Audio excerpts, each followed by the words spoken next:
حضرت ابو ہریرہ رضی اللہ تعالیٰ عنہ سے روایت ہے کہ رسول اللہ صلی اللہ علیہ وآلہ وسلم نے فرمایا، کون ہے جو مجھ سے ان احکام کو لے جائے اور ان پر عمل کرے، یا اس شخص کو سکھائے جو اس پر عمل کرے؟ میں نے عرض کیا، یا رسول اللہ، میں ہوں۔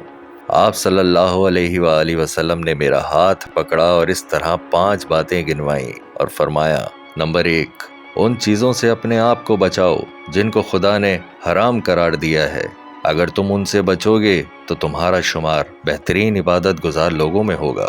نمبر 2، جو چیز خدا نے تمہاری قسمت میں لکھ دی ہے اس پر راضی اور شاکر رہو۔ اگر تم ایسا کرو گے تو دنیا کے غنی ترین لوگوں میں تمہارا شمار ہوگا۔ نمبر 3، اپنے ہمسائے سے اچھا سلوک کرو۔ اگر تم ایسا کرو گے تو مومن کامل ہو جاؤ گے۔ نمبر 4، جو چیز تم اپنے لیے پسند کرتے ہو دوسروں کے لیے بھی پسند کرو۔ اگر ایسا کرو گے تو کامل مسلمان بنو گے۔